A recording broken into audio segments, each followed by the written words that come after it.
Secretary general साहब आपसे गुफ्तगू कर रहे थे, पहले भी आपकी मीटिंग हो चुकी है। जो रिपोर्ट उन्होंने सुनाई बड़ी मुसर्रत हुई कि आप दोस्तों ने हज़रात खुलफ़ाए इकराम और मुबल्लिगीन और जमायत इस्लाह अल मुस्लिमीन और रूहानी तलबा जमात, जमीयत उलमा ताहिरिया, उन सब ने मिलजुल के इन इंतज़ामात को पाए तकमील तक पहुँचाने का आज़म किया है। और जो एक माली ताउन दरकार है वो भी आपके सामने आ चुका है। तो उसके लिए दोस्तों ने वायदे किए हैं और उन्होंने अपना ताउन लिखवाया है, पेश किया है। उन सब का बहुत शुक्रिया। और उर्स मुबारक के इनेकाद का एक बड़ा मरहला होता है, आप सब दोस्त जानते हैं।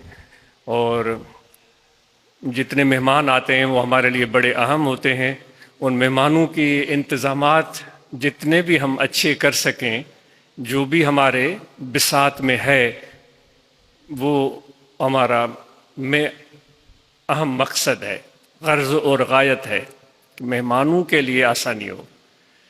इतने सारे मेहमान आते हैं, उनकी बैठने की जगह, उनके लेटने की जगह, उनकी नमाज़ पढ़ने की जगह, उनकी खुराक और लंगर, उसके इंतज़ामात, फिर वज़ू के इंतज़ामात, फिर साउंड सिस्टम के इंतज़ामात, ये सारी चीज़ें आजकल के मौजूदा हालात में ज़रूरी हो गई हैं। अब उस ज़रूरतों को पूरा करना पड़ता है। तो इस हवाले से आप दोस्त दिल खोल कर इसमें मदद करें और ताउन करें। और बढ़ चढ़ कर होना तो ये चाहिए कि अगर किसी ने कुछ डिजिट्स लिखवाए हैं तो वो उससे भी बढ़ कर दे। हम यहाँ छोटी उम्र में मदरसे में हम मिलाद की महफ़िल करते थे, फिर आपस में हम जो है वो फ़ंड कलेक्शन करते थे। तो उसमें यही होता था, तलबा होते थे तो कोई 10 दे रहा है, कोई 15 दे रहा है, ये 80s की बात होगी। तो फिर उसमें वो लोग बड़े बहुत नुमाया और प्यारे लगते थे जो 20 रुपए लिखवा के 25 रुपए दे देते थे। तो हम बहुत खुश होते थे। एक महदूद इंतज़ामात होते थे तलबा के लिए, कभी गांव वाले आ जाते थे तो वो 20 लिखा के 5 ऊपर डाल देते थे। तो हमारा दिल इतने से इतना हो जाता था कि भाई देखो, तो हम उस प्रोग्राम को और अच्छा बनाएंगे, मीलाद शरीफ की महफिल को और बेहतर बनाएंगे। तो उम्मीद है कि आप अहबाब ने जो भी अपनी तरफ से खिदमात पेश की हैं उसमें और भी इजाफ़ा करके आप पेश करेंगे। और इंशाअल्लाह इसकी बरकतें और फ़ायदे हमें हासिल होंगे। जब इतने मेहमान आएंगे तो उनको देखकर, उनकी आसाइश को देखकर, उनकी खुशी को देखकर हमें बड़ी मुसर्रत होगी। सबसे पहली बात जो उर्स मुबारक के हवाले से दोस्तों से, आवाज़ समझ आ रही है जी? उर्स मुबारक के हवाले से जो अहम तरीन बात है वो है सलामती हमारे मेहमानों की। ये बड़ी अहम है, बहुत अहम है। तो इस हवाले से जो भी मुतअल्लिक़ दोस्त हैं, जो ग्रुप हैं, और अल-खादमीन बतौर ख़ास, और दीगर अहबाब जो हमारे मेहमान आने गिरामी, उनकी सिक्योरिटी, सलामती, उनके जान की, उनके माल की, उनके जेब की और दीगर चीज़ों को नज़र में रखते हैं और बेहतर बनाते हैं, उनको ख़ुसूसी ताकीद है कि आप पहले से मुकम्मल मनसूबा बंदी करके, प्लानिंग करके आएँ और इसके लिए मीटिंग्स करें। और सिक्योरिटी के हवाले से जो अब आप खिदमत सरअंजाम देते हैं, खादमीन हैं या जमायत इस्लाह अल मुस्लिमीन के मरकज़ी ओहदेदारान हैं, रूहानी तलबा जमात, जमीयत उलमा ताहिरिया, तो सब मिलजुल कर आपस में अगर ज़रूरत महसूस हो तो एक हिकमत अमली बनाए। पहले तो जो आपका तरीक़ेकार है वो आप बेहतर जानते हैं, मुझे इस वक्त वो उस चीज़ की सारी तफसीलात ज़हन में नहीं आ रही हैं। जो भी तरीक़ेकार है उसको बेहतर बनाएं, कोऑर्डिनेशन, बाहमी तालमेल बेहतरीन हो कि किसी भी इमरजेंसी की सूरत में कोई हड़बोंग न बचे और कोई परेशानी न हो। تو یہ خصوصی تاکید ہے الخادمین کو کہ آپ بہتر بنائیں. اور پھر اندر خواتین الخادمات کے حوالے سے خواتین آتی ہیں، حالانکہ یہ گزارش کی جاتی ہے کہ اندر محدود انتظامات ہیں اور ممکن نہیں ہے، تو آپ کے لیے تو پروگرام آن لائن بھی چل رہا ہوتا ہے، تو گھر میں بیٹھ کر بھی وہ دیکھ سکتی ہیں.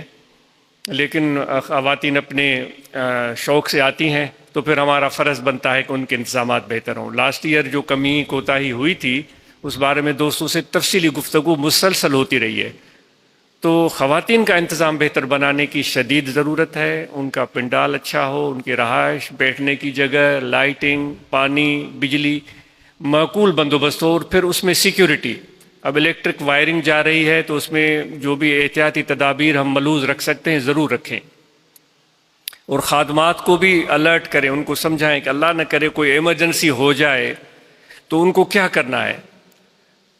تو آپ نے خادمین کو بھی اس ایمرجنسی کے لیے تیار رہنا ہے. بلک جیسے مسجد میں ہم بیٹھے ہوتے ہیں یا ایک دن پہلے عرس مبارک ہو رہا ہوتا ہے، یعنی کہ آخری محفل اتوار کو ہوتی ہے، تو ہفتے کو کوئی ایک ریہرسل ہو جائے کہ بھائی کوئی ایمرجنسی ہوگی تو آپ کیا کریں گے.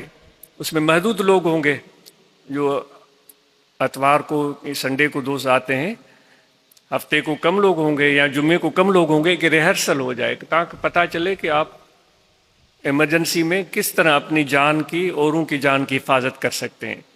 تو یہ چیزیں ہم ملحوظ رکھیں گے اور بہت ضروری ہے. اور جو آپ احباب مبلغین ہیں، خلفاء ہیں، وہ بھرپور طریقے سے کوشش کریں. چونکہ عرس شریف ہو رہا ہے تو ایک پیغام بھی ہم پہنچا رہے ہوتے ہیں اور ایک میسج جا رہا ہوتا ہے، تو نئے لوگوں کو دعوت دیں، پرانے لوگوں کو لے کر آئیں اور زیادہ سے زیادہ لوگوں کو لے کر آئیں. اور اس کے لیے آپ کو نکلنا پڑے گا. خلفاء کو، مبلغین کو محنت کرنی پڑے گی اور لوگوں کو تیار کرنا پڑے گا. بسوں کا انتظام کرنا پڑے گا. تو بسوں کے انتظام کے حوالے سے جو بھی احباب بس بک کروا رہے ہیں تو وہ بس کی صورتحال کو اچھی طرح دیکھیں کہ وہ ٹھیک ہو، اور پھر اس کے ٹائر کو دیکھیں کہ ٹائر ٹھیک ہونے چاہیے. ایسا نہ ہو کہ کوئی ٹائر بہت کمزور ہو اور خدا نخواستہ اتنے سارے لوگ ہوں اور پھر وہ ٹائر کو کوئی مسئلہ ہو جائے. اور پھر اس کی بریکنگ سسٹم وہ ٹھیک ہونی چاہیے. تو جو بس بک کروا رہے ہیں تو ان چیزوں کا دھیان رکھیں، اور ڈرائیور جب سیٹ پر بیٹھے تو اس کا آرام پورا ہو چکا ہو، اور وہ ان کی رفتار کا بھی آپ پر نظر رکھیں. آج سفر کرتا ہے ڈرائیور، گاڑی چلاتا ہے، تو ہم دیکھ رہے ہوتے ہیں کتنی رفتار سے جا رہا ہے. اگر کبھی اس کی رفتار بڑھ جائے تو ہم اس کو بول دیتے ہیں کہ بھائی کوئی جلدی نہیں ہے، اس تیز رفتاری سے 5 منٹ کا فرق پڑے گا، 10 منٹ کا، تو یہ کوئی بڑا فرق نہیں ہے. اس سے زیادہ فرق یہ چیز ڈالتی ہے کہ ہم سلامت رہیں اور ٹھیک رہیں. تو ڈرائیور کے ساتھ ایک الرٹ اور چست چالاک بندہ بیٹھا ہو کہ وہ دیکھتا رہے کہ کوئی ایسی چیز نہ ہو کہ ہمارے جو آنے والے مہمان ہیں ان کو کوئی تکلیف پہنچے. انشاءاللہ آپ اپنی کوششوں کو جاری رکھیں اور اپنے محنت کو، جو بھی ایک جماعت کا ایک پیغام ہے، اس کو عام کرتے رہیں. اللہ تعالیٰ آپ کو جزائے خیر دے. بہت شکریہ. جزاکم اللہ.